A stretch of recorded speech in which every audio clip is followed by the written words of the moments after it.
नमस्कार विद्यार्थियों। हिंदी CE 304 अर्थात पेपर चार का शीर्षक है आधुनिक गद्य। गद्य के रूप एकांकी को हम पेपर 4 में पढ़ रहे हैं।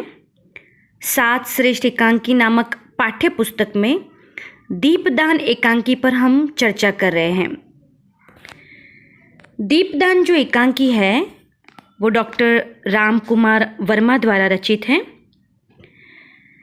डॉक्टर राम कुमार वर्मा का परिचय जो है हम कथावस्तु की शुरुआत में देते हैं, मगर मैंने आपको पहले कथावस्तु की शुरुआत करने से पहले ये जो ऐतिहासिक एकांकी है वो इतिहास की किस घटना पर आधारित है वो थोड़ी पूर्व भूमिका के रूप में कहा था। महाराणा सांगा जो है वो चित्तौड़ के राजा थे। उनकी मृत्यु होने के बाद और फिर उनकी पत्नी की भी मृत्यु हुई, उसके बाद पत्नी ने सौंप दिया था कुंवर उदयसिंह को मृत्यु के पहले। तो दोनों की मृत्यु के बाद पन्ना धायमा जो है वो महाराणा सांगा का एकमात्र वारिस कुंवर उदयसिंह की रक्षा एवं जो है उसका संरक्षण करने का कार्यभार जो है संभालती है। बहुत ही प्रामाणिक और निष्ठावान ये धायमा है जिसने बहुत ही चालाकी से और बहुत ही चतुराई से सभी समस्याओं का हल करके कुंवर उदयसिंह की रक्षा करना जो है वो प्रण उसने ठान लिया है। फिर शुरुआत हुई है एकांकी की, जिसमें दीपदान उत्सव क्यों मनाया गया उस पर हमने चर्चा की थी, पात्रों का परिचय दिया था।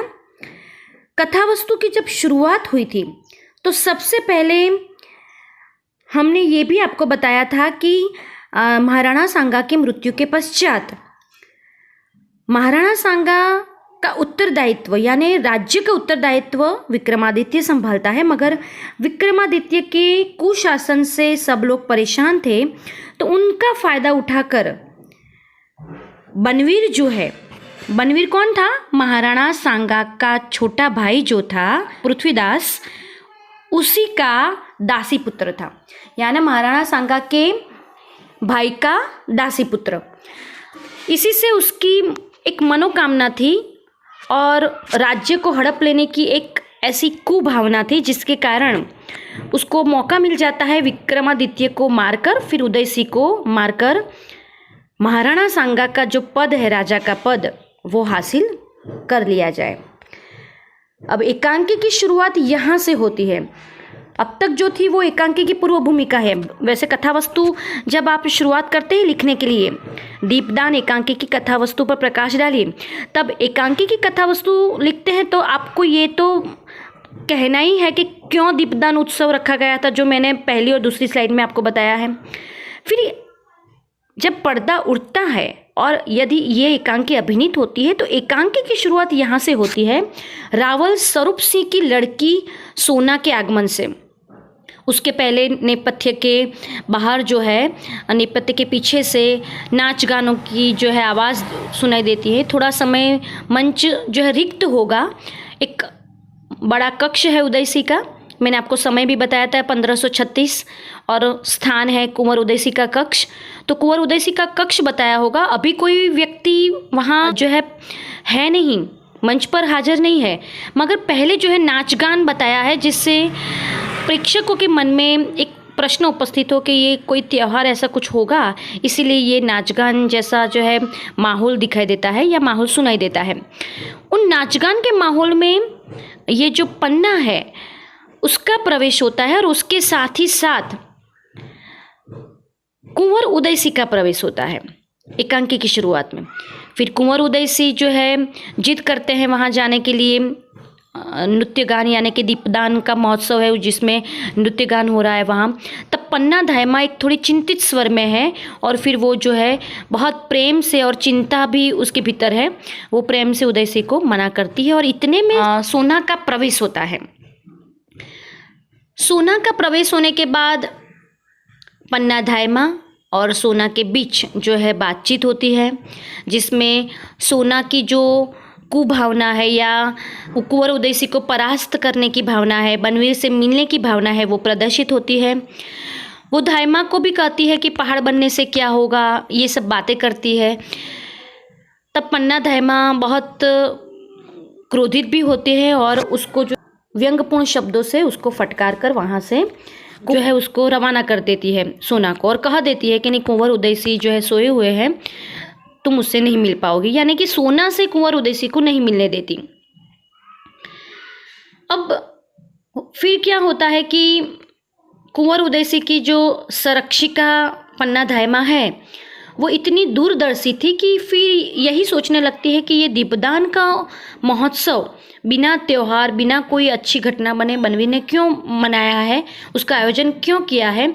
इसी से वो चिंतित होती है और कुंवर उदयसी को वहाँ जाने के लिए, क्योंकि उसके भीतर एक आत्मा की आवाज़ बोलती है कि कुछ न कुछ जो है बुरा होने वाला है। इसीलिए वो कुंवर उदयसी को इतने सारे अनुभवों के आधार पर उसे पता ही है कि राज्य में कैसे कैसी घटनाएं बनती है, किस प्रकार से राजनीति में सबको परास्त कर दिया जाता है। कुंवर उदयसी एकमात्र लौता वारिस है इस राज्य का, तो उसको मारने के लिए बहुत सारे षड्यंत्र रचते ही है सब लोग। तो इसी से वो उस घटना में जो है क्या बनवीर की मनोकामना थी वो समझ जाती है, और इसी कारण वो कुंवर उदयसी को वहाँ जाने नहीं देती, और कुंवर उदयसी फिर क्रोधित होकर अपने शयन कक्ष में चला जाता है।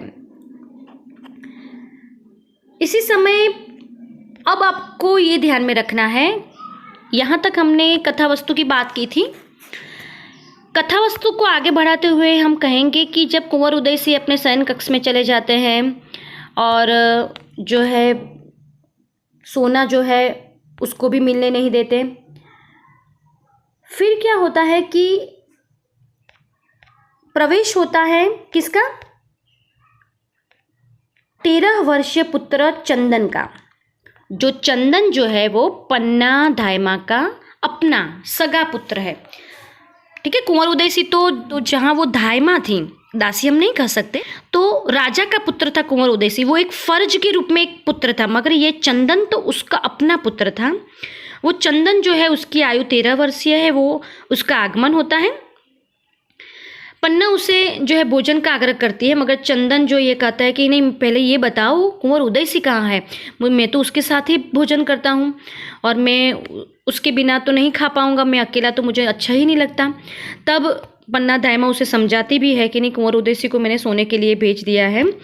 तो चंदन ये भी बहुत आश्चर्य से पूछता है कि इतना नाच गान चल रहा है, इतना अच्छा त्योहार है माता, तो क्यों कुंवर उदयसी को वहाँ सुला दिया।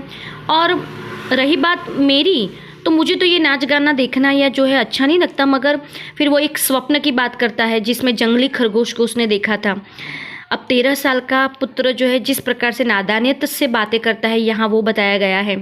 पन्ना धायमा कहते कि अच्छा फिर क्या हुआ, तो वो ये भी बोलता है कि मैंने ऐसे जंगली खरगोश का इस प्रकार से पीछा किया कि वो भाग गया। तो वो वहाँ अपनी वीरता का एक प्रदर्शन करता दिखाई देता है चंदन। एक 13 वर्ष का पुत्र है, उसके भीतर भी किस प्रकार से राज्य में कोई हानि ना पहुँचे उसकी चिंता यहाँ बताई गई है। वो ये भी कहता है कि वो जंगली खरगोश हमारे राज्य में आकर ये सब करना चाहता था, मगर मैंने इस प्रकार से उसके पीछे जो है दौड़ लगाई कि वो भाग गया।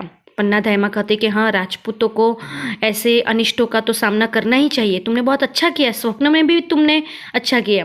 फिर चंदन कहता है कि मुझे कुंवर उदयसी से मिलना है, तो पन्ना धायमा किसी न किसी बहाने जो है उसको टालती है और कहती है कि तुम जो है अभी अपना खाना खा लो, फिर कुंवर उदयसी से सोने के बाद मैं तुम्हें मिलाऊंगी। फिर चंदन ये भी कहता है कि माता मैं आ रहा था, तब जो है सोना वहाँ से बहुत गुमसुम जो है उसका चेहरा था और वो जा रही थी। वो तो इतनी नटखट है जो नाच गान करती है और बिना बोले एक बार भी नहीं रहती, तो वो इतनी चुप सी क्यों थी। तब पन्ना धायमा कहती है कि वो कुंवर उदयसी को मिलने आई थी, मगर मैंने उसको भगा दिया और कहा कि नहीं, वो सोया हुआ है। तो चंदन ये भी कहता है कि माता वो बुरा नहीं मान गई। तो पन्ना ये भी कहती है कि नहीं बेटा, मुझे ऐसे लोग जो बुरा मानेंगे उसकी चिंता नहीं है, मुझे तो मेरे भगवान की चिंता है कि मेरे भगवान मुझसे रूठ ना जाए। हमें चिंता उनकी ही करनी चाहिए जो हमारी चिंता करते हैं, हमारी परवाह करते हैं। तो चंदन ये भी कहता है कि हाँ वो भी सही है। फिर पन्ना जो है वो माला बनाती है, तब चंदन ये भी पूछता है कि माँ ये क्या कर रही हो। तब पन्ना बोलती है कि बेटा तुम्हारी माला टूट गई थी ना, तो वो मैं बना रही हूँ। तो चंदन कहता है कि वो सब जाने दो, कुंवर उदयसी की भी माला टूट गई है, कल जो है सोना ने उसकी माला खींच दी थी, तो इससे कुंवर उदयसी की भी माला टूट गई है, तो दोनों की माला फिर बाद में बना देना, पहले तुम मेरे साथ बात करो और मेरे साथ खाना भी खाओ। तब पन्ना कहते कि नहीं नहीं बेटा, तुम ऐसा करो, तुम खा लो, फिर मैं जो है बाद में आती हूँ, अभी बहुत सारा काम बाकी है। तो चंदन ये भी कहता है कि इतना अच्छा त्यौहार है और इतना नाच गान चल रहा है, माता तुम क्यों नहीं जाती हो इस त्यौहार में, और इस प्रकार से यहाँ काम में क्यों उलझी हुई हो। तो पन्ना ये भी कहती है कि बेटा अभी जो समय चल रहा है उसमें यदि मैं अपने कर्तव्य को नहीं निभाऊंगी और ऐसे नाच गान में अब विलास में डूबी रहूंगी तो राज्य में कुछ भी हो सकता है। तो चंदन समझता नहीं है, चंदन कहता है कि ये क्या बोल रही हो माता। तो पन्ना कहती है कुछ नहीं, तुम चिंता मत करो, तुम जाओ और खाना खा लो, ऐसा कहती है। और जो है चंदन जो है वहाँ से चला जाता है। जैसे ही चंदन वहाँ से चला जाता है, इतने में सामली नामक, यहाँ सावली लिखा है सामली नामक परिचारिका बहुत ही बेचैन अवस्था में है, घबराई हुई है और एकदम से दौड़ कर आती है और पन्ना धायमा को यह बताती है कि बनवीर ने कुछ सैनिकों को अपने साथ मिलाकर राजा विक्रमादित्य की हत्या कर दी है और अब उसका अगला लक्ष्य उदयसी है। अब आप सोचिए, पन्ना धायमा ने ऐसे गुप्तचर भी रखे हुए थे कि जो यह जांच करे कि बनवीर क्या क्या करता है, किस किस दिशा में किस प्रकार की वो अपनी योजना बनाता है। और इसी गुप्तचर के कारण सामली जो है समझ जाती है, सामली को भी उसने गुप्तचर के रूप में रखा हुआ है, तो सामली एक प्रामाणिक और निष्ठावान और वफादार है और इसी कारण सामली जो है पूरी बात जो है बताती है पन्ना धायमा को। अब मैंने आपको पहले ही कहा था कि बनवीर की योजना थी विक्रमादित्य को मारना और विक्रमादित्य के बाद कुंवर उदयसी को मारना, तो वो योजना जो है पन्ना धायमा समझ तो गई थी, मगर जब तक बनवीर विक्रमादित्य की हत्या करता नहीं है तब तक ये बात सच है कि नहीं वो साबित नहीं कर पाती। मगर जैसे ही बनवीर ने विक्रमादित्य की हत्या की, अब पन्ना जो है समझ गई कि किसी न किसी रूप से अब मुझे कुंवर उदयसी की रक्षा करनी पड़ेगी, क्योंकि जरूर बनवीर अब यहाँ आएगा। और इसी कारण वो ठान लेती है कि मैं अपनी जान की बलि देकर भी कुंवर उदयसी की रक्षा करूंगी। अब वो राज्य में है, अभी तक ऐसी कोई व्यवस्था भी नहीं है कि वो राज्य के बाहर कुंवर उदयसी को कहीं भी ले जाए, क्योंकि जैसे ही त्यौहार शुरू हुआ है कोई ना कोई वो योजना तो बनाती रहती है। अब वो सोच ही रही है कि कुंवर उदयसी को यहाँ राज्य से बाहर ले जाऊंगी तो जरूर बनवीर के बहुत सारे गुप्तचर वहाँ द्वार पर खड़े होंगे और किसी न किसी प्रकार से कुंवर उदयसी को वहाँ से भी मार लेंगे। तो मुझे कुंवर उदयसी को छुपा कर ले जाना है, मगर कहाँ से ले जाओ और किस प्रकार कुंवर उदयसी को ले जाओ, ये सोच रही थी पन्ना।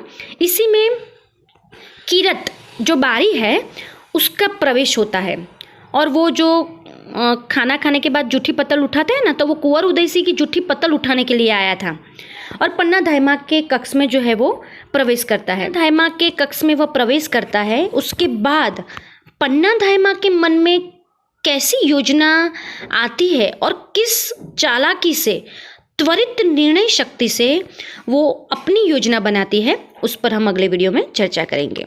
धन्यवाद।